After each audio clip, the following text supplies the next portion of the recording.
Congo, Congo nde mboka, mboka ngo mokengeli koi. Notre histoire commence loin d'ici, dans le tumulte de Kinshasa, la capitale qui ne dort jamais.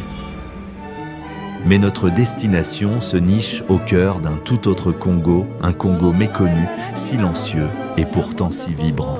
Le 14 octobre 2025, une mission nous appelle dans la province du Maniema. C'était un voyage officiel au départ, mais il s'est rapidement transformé en pèlerinage, en quête de vérité. Ce que nous avons découvert sur cette route oubliée, la RN 31, a changé à jamais notre perception du pays. Arrivé à Kindu, le contraste est saisissant. Après le vacarme de Kinshasa, l'atterrissage à Kindu est comme une entrée dans un autre monde. Une petite ville propre, ordonnée, où la voirie est une exception congolaise. Je suis dans les rues de Kindu. Je suis en train de faire un petit tour. En tout cas, j'ai quitté vers l'aéroport et je vais vers l'université Mapon. Bon, je ne suis pas arrivé là-bas aujourd'hui, mais à la place Mapon. C'est là où je suis en train de partir. Juste dans le cadre de mon périple, je suis en train de découvrir de nouvelles réalités. Ici, après une averse tropicale, l'air est frais et les routes sont lisses, sans ces nids de poules qui caractérisent tant de nos villes. Aucun embouteillage, juste le calme et le sentiment étrange d'une sérénité retrouvée.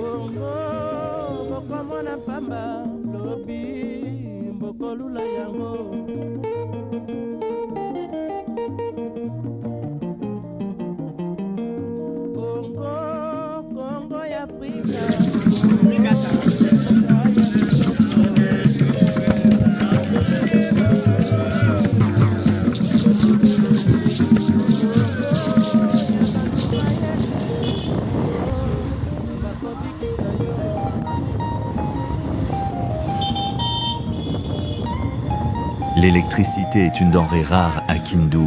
La lumière ne provient pas d'un réseau central, mais des phares, des motos et des voitures, du vrombissement des groupes électrogènes et de la lueur timide des panneaux solaires. Après les présentations d'usage aux autorités provinciales, une certaine appréhension nous gagne. Nous nous apprêtons à affronter la mythique et redoutée RN 31. Une route fantôme, mais dont le nom murmure des légendes, surtout celle de son fameux pont Oulindi, témoin silencieux de l'histoire tumultueuse du pays.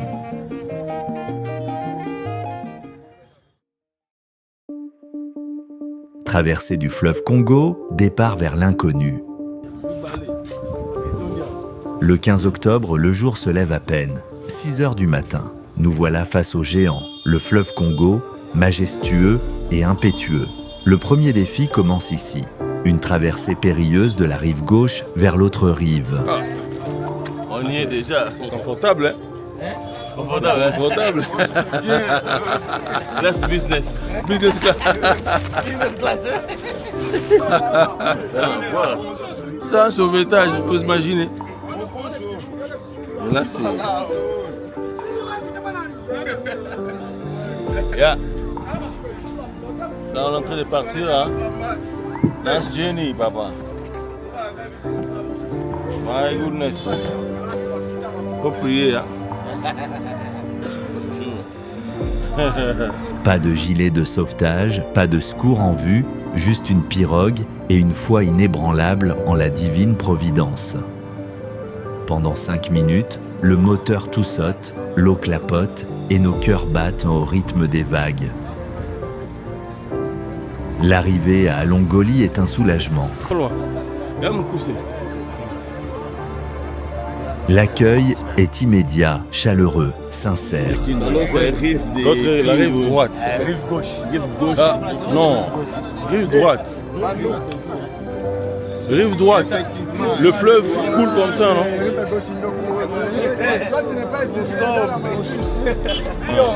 Mai.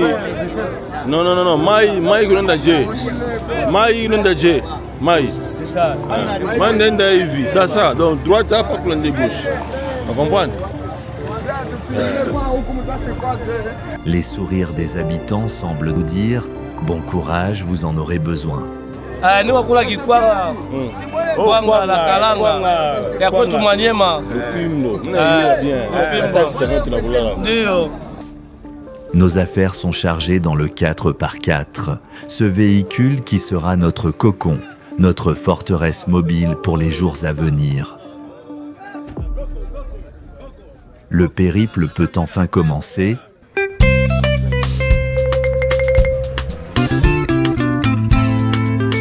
Premier kilomètre, l'illusion du goudron. Les premiers mètres sont trompeurs. Un ruban d'asphalte à peine craquelé s'offre à nous, un semblant de modernité. Mais cette illusion est de courte durée. Au bout de quelques kilomètres seulement, le bitume s'efface, comme avalé par la terre. Il ne reste plus qu'une piste de latérite défoncée, cabossée, où chaque nid de poule est un piège. La vitesse maximale, à peine 40 km/h. La forêt équatoriale, elle, n'a pas dit son dernier mot. Elle grignote la chaussée, reprend ses droits et la route se rétrécit jour après jour. Le premier choc survient, un péage. Pour les véhicules et les motos, $30. C'est même plus que ça et tout. Oui, un péage sur une route qui n'existe plus. L'absurdité de la situation est frappante. Les anciens du coin nous racontent, la nostalgie dans la voix, qu'il y a près de 40 ans, cette route était goudronnée. Elle était la fierté de la région. Aujourd'hui, elle n'est plus que l'ombre d'elle-même.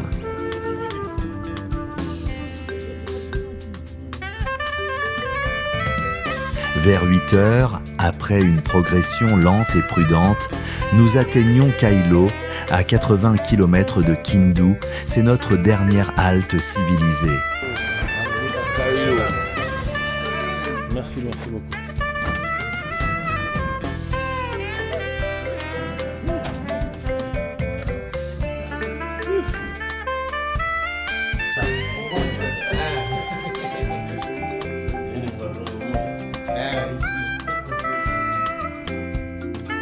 Un repas lourd, consistant, est avalé rapidement. On sent que les difficultés vont monter d'un cran. Les habitants, voyant notre équipement, hochent la tête avec inquiétude. « Vous avez fait un mauvais choix », nous confie l'un d'eux. En cette saison des pluies, il aurait été plus sage de faire le grand détour par Kisangani pour rejoindre Lubbutu et Punya. Leurs paroles résonnent en nous, mais il est trop tard pour faire demi-tour. Le destin en a décidé autrement.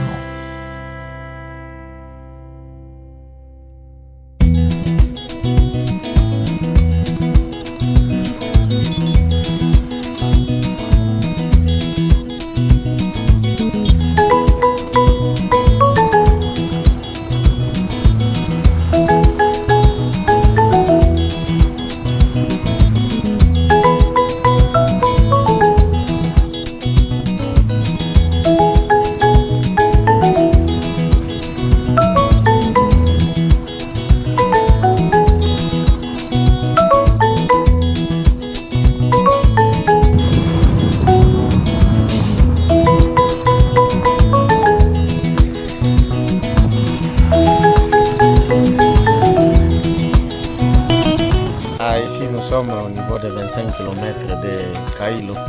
Donc là, nous sommes au village Kitika. Et voilà, là, c'est le Congo profond toujours. Alors, le pays est trop vaste.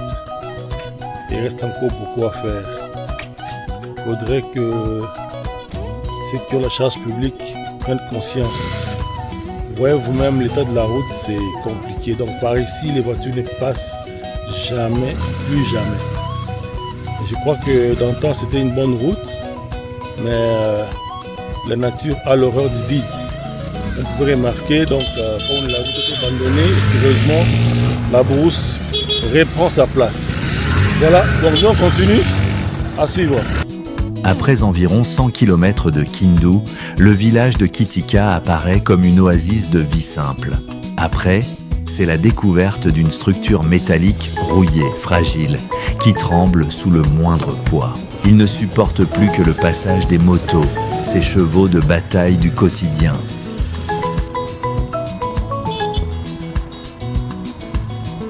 Et juste après ce pont, une vision qui glace le sang. Les vestiges du barrage hydroélectrique de Hanboué, un géant de béton et d'acier totalement abandonné, silencieux. La rouille et la végétation ont pris possession des lieux. Pourtant, en son temps, cette infrastructure a porté la lumière à Kailo. Aujourd'hui, il n'est plus qu'un symbole du potentiel brisé de la région. Un rêve de développement réduit à l'état de ruine. C'est ça qui donnait le courant à Kailo. On veut le réhabiliter, le coupler avec du churukuru pour augmenter.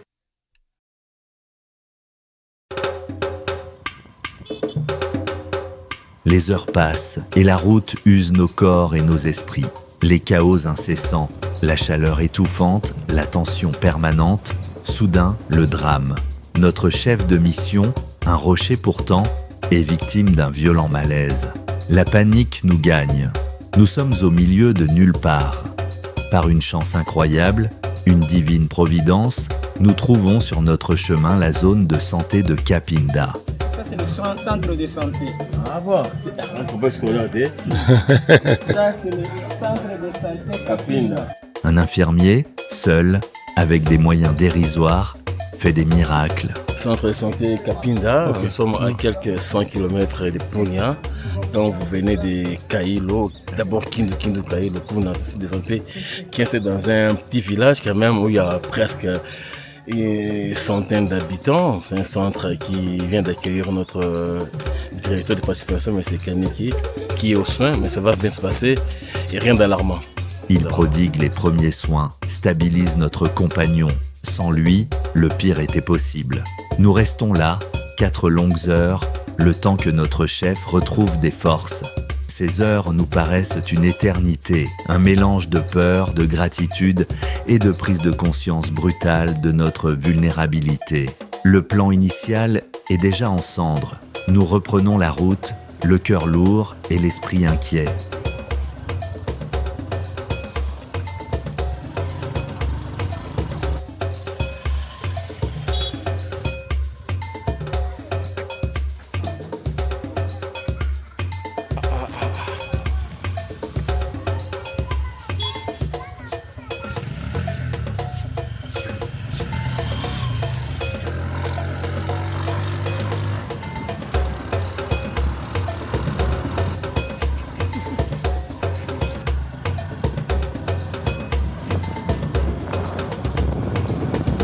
On ne sait même pas passer dessus.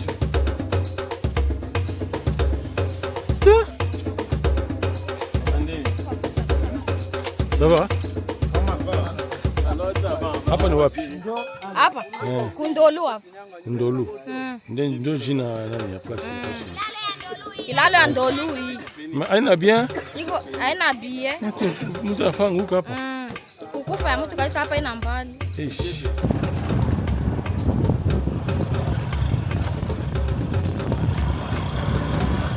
Inexorable, nous devons nous arrêter au bord de la rivière Ulindi. Le décor est somptueux, sauvage. Notre deuxième repas est une expérience en soi.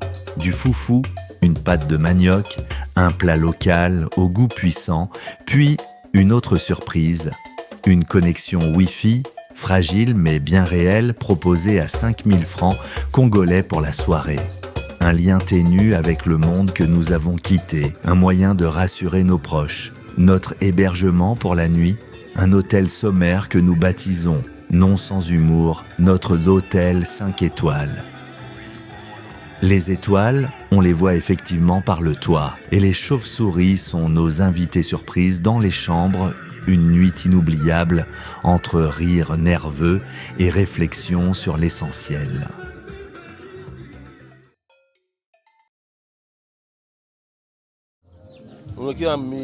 Au petit matin, nous nous approchons du point stratégique de notre voyage. Ok, bien. Le pont Oulindi. Ce n'est pas qu'un simple ouvrage d'art, c'est un livre d'histoire à ciel ouvert. Les anciens nous racontent que lors de la rébellion de 1997, le mercenaire Jean Schramm, alors nommé commandant par le président Mobutu, l'avait fait bombarder. L'objectif ? Empêcher le passage des équipements lourds de la FDL vers Kisangani. Voir ce pont, c'est sentir le poids de l'histoire, les conflits du passé, mais aussi mesurer son importance vitale pour désenclaver la région aujourd'hui. C'est sur des infrastructures comme celle-ci que se construit l'avenir.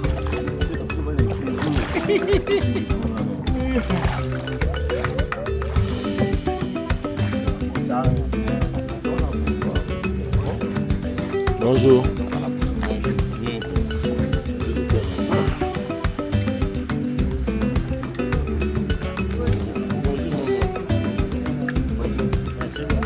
Si les produits manufacturés coûtent excessivement cher dans cette région en raison de son enclavement, le paradoxe est saisissant pour les produits agricoles, d'une affligeante abondance et d'un prix dérisoire.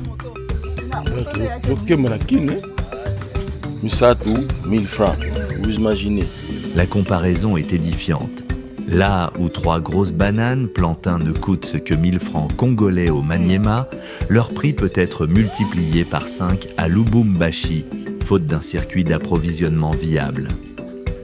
Pourtant, avec un peu de volonté politique et d'investissement dans les infrastructures, nous pourrions faire en sorte que les richesses agricoles du Maniema arrivent jusqu'au sud du pays à un coût bien moindre, au bénéfice de tous.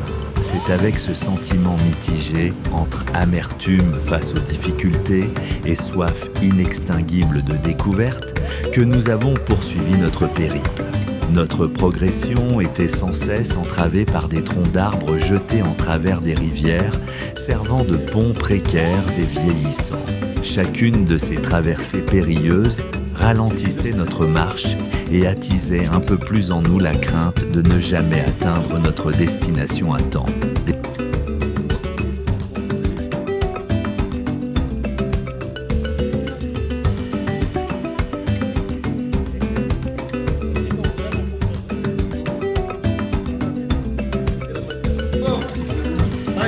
Non. Hein?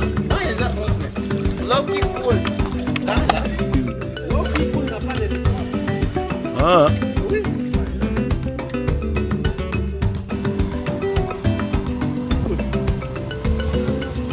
La province du Maniema bénéficie d'un climat tempéré océanique, a été tempéré. Celui-ci se caractérise par une température moyenne annuelle d'environ 18 degrés Celsius, avec des variations saisonnières peu marquées. On n'y observe pas de saison sèche distincte. Et les précipitations moyennes annuelles s'élèvent à environ 363,6 mm. Les températures moyennes varient entre 19 et 20 degrés Celsius le matin et 29 à 31 degrés Celsius l'après-midi. Les mois les plus pluvieux étant octobre et novembre.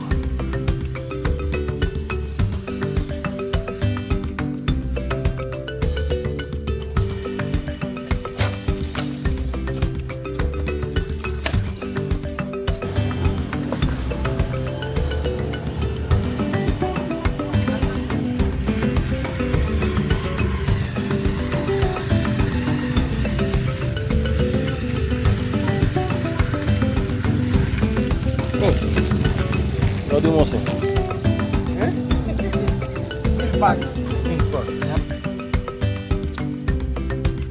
La présence d'un agent de l'État en ce lieu aurait été nécessaire pour y rétablir un ordre élémentaire. La situation, presque burlesque, faisait sourire certains. Pourtant, pour nous qui parcourions cette route, c'était avec un pincement au cœur de constater qu'une artère nationale si vitale n'était plus que l'ombre d'elle-même.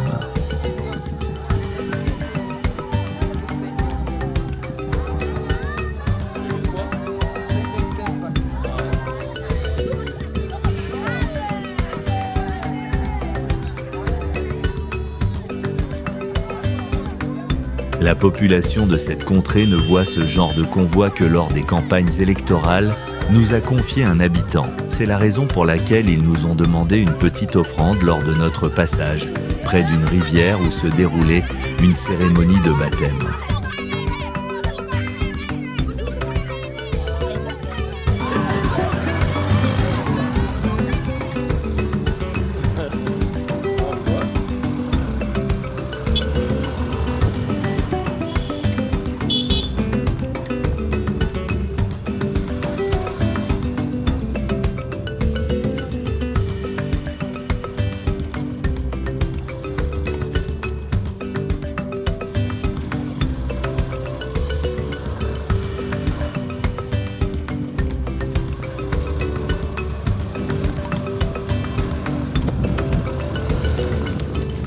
J'ai semblé perdre mes lunettes.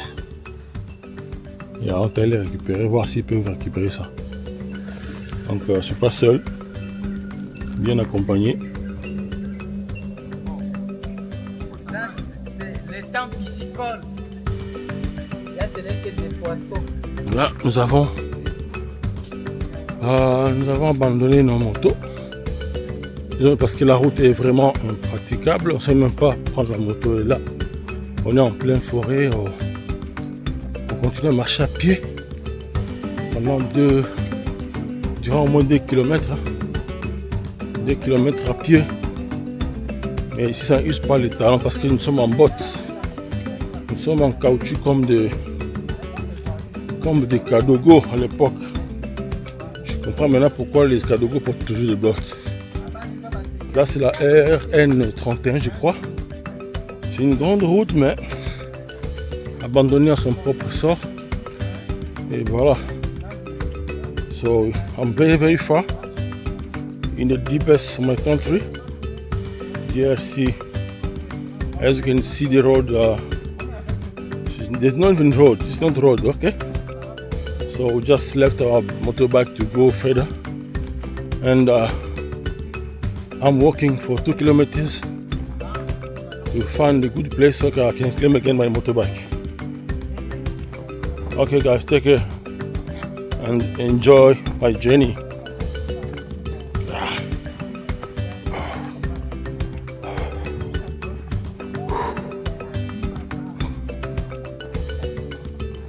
Hey, I forgot to tell you that I lose my tummy, man. And but you can see I lose my tummy. So it's a nice opportunity to lose weight, huh? If you want to lose weight, come here for free. Just walk, nothing else. Sometimes you fall, like earlier. I just fell from my motorbike, man. That is good. Nice adventure. Ah. Donc je disais que je suis même tombé sur la moto.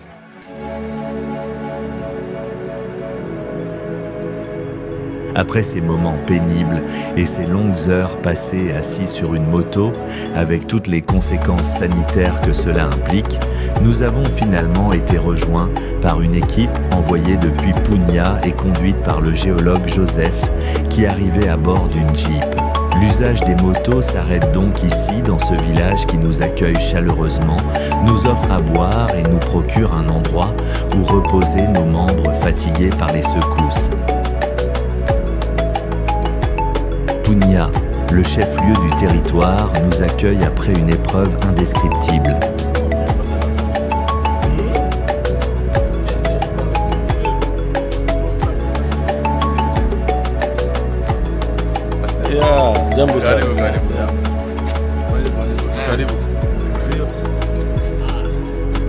La réalité est contrastée. D'un côté, les défis sont immenses. Le manque cruel d'eau potable, l'absence d'école digne de ce nom. Les images que nous capturons dans une salle de classe sont éloquentes. Pour cette occasion, nous voulions faire monter au créneau afin que nos cris d'alarme soient entendus à Kinshasa. Parce que nous sommes tous Congolais comme ceux qui sont à Lubumbashi, ceux qui sont à Goma, ceux qui sont partout ailleurs. Mais comme vous voyez bien l'état de mon école derrière moi ici, ça ne va pas. Nous étudions comme les gens qui sont dans l'Antiquité. Parce qu'avec l'aide de la modernisation, en tout cas, étudier et enseigner dans de telles écoles, c'est vraiment déplorable. Raison pour laquelle nous lançons les cris d'alarme aux autorités qui sont à Kindu, notre chef-lieu de province, à Kinshasa, de pouvoir un peu réfléchir. Nous accorder la chance d'arracher une petite construction de 6 salles de classe plus les bureaux que vous voyez là-bas de loin, vraiment c'est déplorable. Alors nous serons très contents lorsque nous allons voir cette école être construite, ça ne nous déplaira pas. Merci beaucoup à vous tous. Mais il y a une lueur d'espoir, presque un miracle, l'électricité. Grâce à la centrale de la Sakima, Punya jouit d'un courant stable, fiable, accessible à tous pour la modique somme de 6 000 francs par mois. C'est une révolution. Même les maisons en paille sont connectées. Une lampe éclaire la nuit. Cette abondance d'énergie dans un tel dénuement est un paradoxe saisissant. Nous prenons le temps de nous immerger. Un tour au marché coloré. Nous sommes au marché de Punya.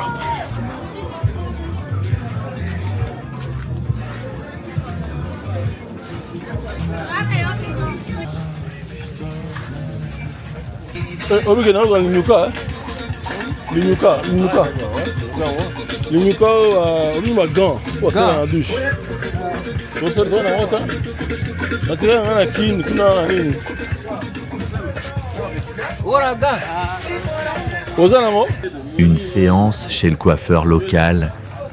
Coiffé chez Blaise. C'est Blaise, hein? Ouais, ouais. Si c'est Blaise, là, donc, plutôt danger. Tout à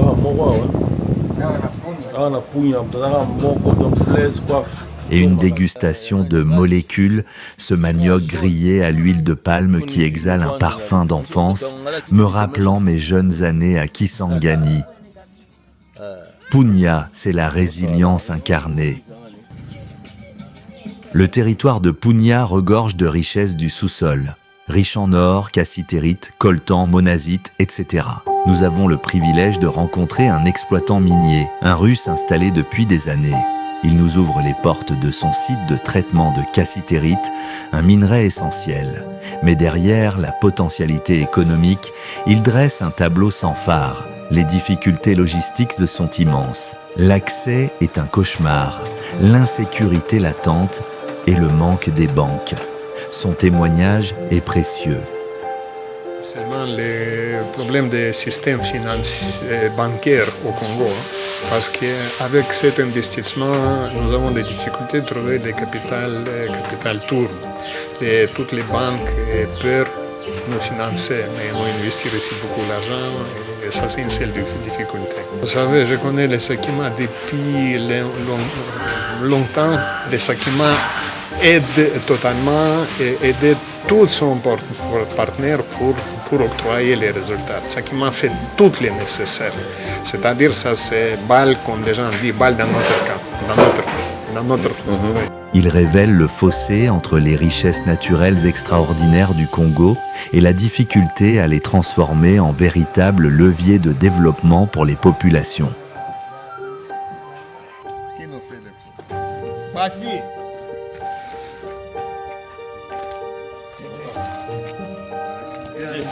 Ça c'est l'hôtel. L'hôtel où nous avons passé 2 bonnes nuits. C'est ça, confort, hein? Après 2 jours intenses, à Punya, nous reprenons la route. Objectif, Lubuntu, dernière étape de notre mission officielle. Après avoir repris notre chemin sur la piste, nous avons eu l'impression de faire du surplace, tant les conditions de la route étaient identiques, aussi difficiles et éprouvantes. Plusieurs heures plus tard, nous sommes finalement arrivés aux berges de la rivière Lowa, qui marque la frontière naturelle entre les territoires de Punya et de Lubuntu. La vue d'une grande barque amarrée sur la rive a d'abord suscité en nous un immense espoir. Hélas, cette lueur d'optimisme fut de courte durée. Nous avons dû déchanter. La traversée sur cette barque, pourtant propriété de l'État congolais, nous a été refusée, le responsable sur place n'étant pas de bonne humeur ce jour-là. Contraints Et une fois de plus résignés, nous nous sommes tournés vers l'alternative de toujours, une pirogue. C'est donc avec cette embarcation fragile que nous avons entamé la traversée. Il y a un voyage dans maille, hein? Quand c'est sécurisé, c'est le beau voyage quand c'est sécurisé. Ce parcours ne nous laisse pas sans voix. La beauté de cette nature magnifique que Dieu nous a donnée dans ce pays est saisissante. Voilà une nouvelle opportunité de développer le tourisme dans cette contrée. La richesse gastronomique d'une grande diversité rend tout captivant le long de cette route. Dans notre dialecte Kikumu.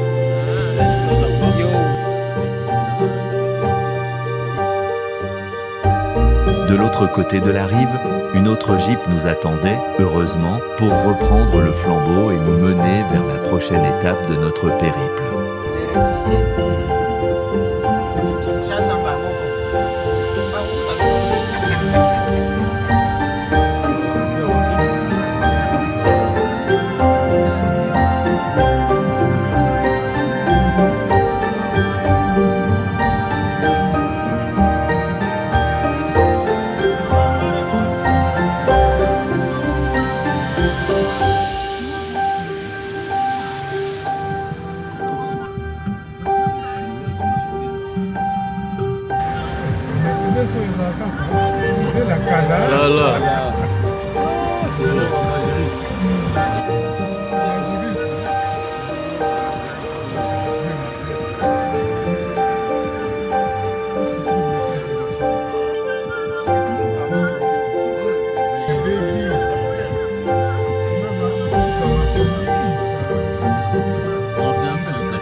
L'état de la route est désastreux.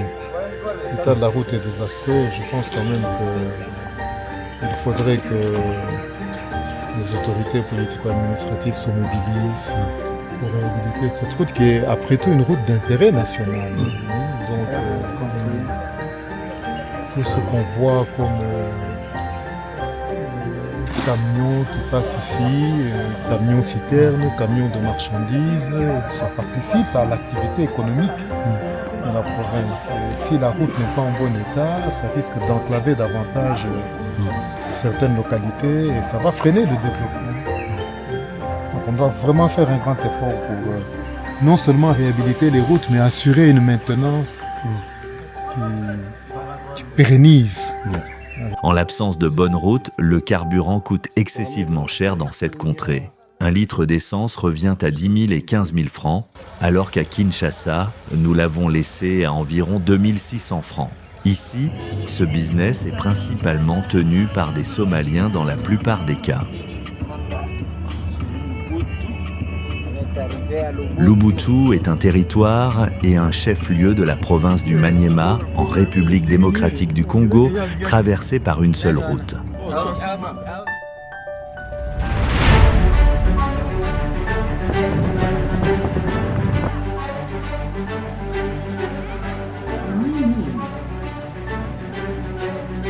Après avoir réalisé la mission comme prévu, celle de la Sakima, nous sommes partis pour Kisangani parce que nous ne pouvions plus retourner par le même chemin avec tout ce que nous avions vécu.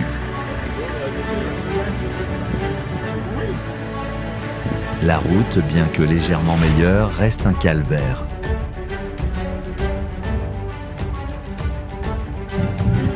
Nous nous embourbons à plusieurs reprises, obligeant à pousser le véhicule, à marcher des kilomètres dans la boue. Nous quittons Lubutu à 5 h du matin, espérant atteindre Kisangani dans la journée. Mais le voyage devient une épreuve de patience. La limite de Maniema et la province de la Chopo.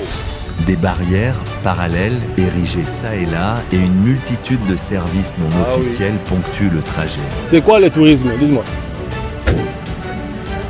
Attendez le chef. Explique-nous le tourisme, c'est quoi? Attendez le chef qui vient. Chaque arrêt est une négociation, un imprévu. Qui est agent? Montre-moi ta carte de service. À la maison, tu es servi. Il nous faudra 12 longues heures pour parcourir une distance de 244 km. C'est une autre facette de la complexité congolaise.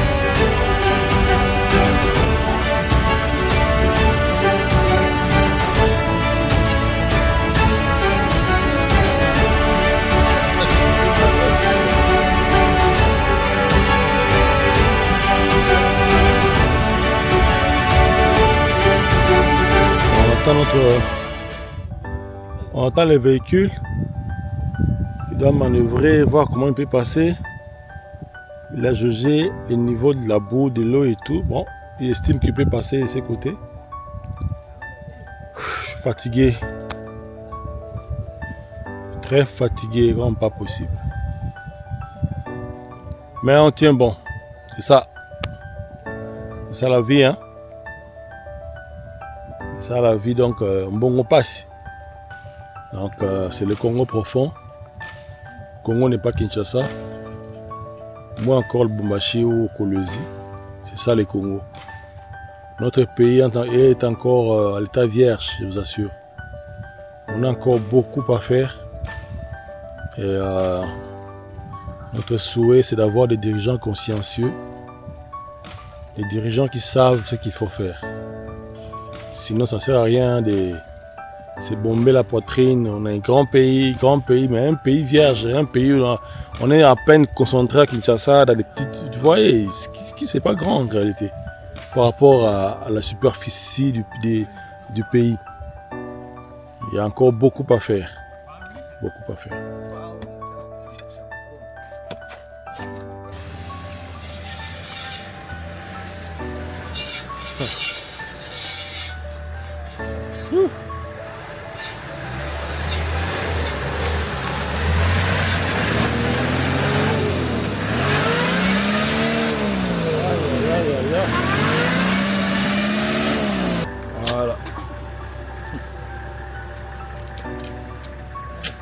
Sur cette route, la solidarité n'est pas un choix, mais une nécessité absolue. Sans elle, notre trajet aurait facilement pu durer plus d'une semaine. Il arrive même que certaines personnes passent un mois entier sur ce tronçon pourtant long de moins de 150 km.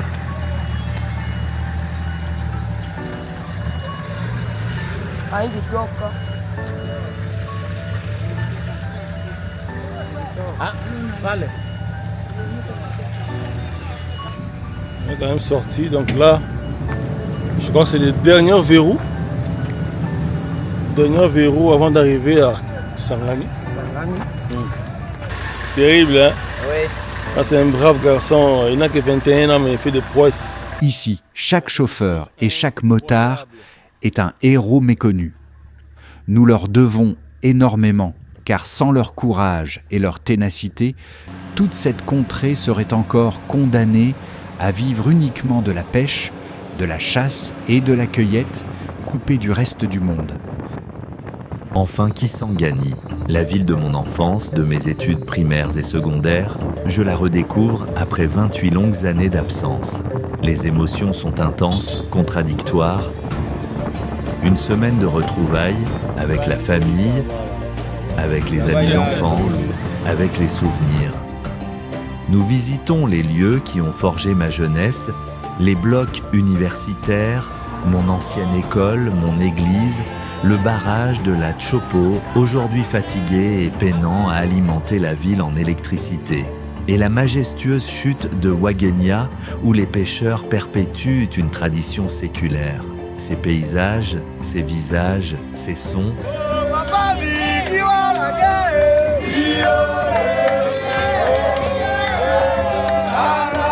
Tout me rappelle que le Congo est un pays de merveilles, d'une beauté brute et d'une diversité époustouflante. Je l'aime d'un amour viscéral, inconditionnel.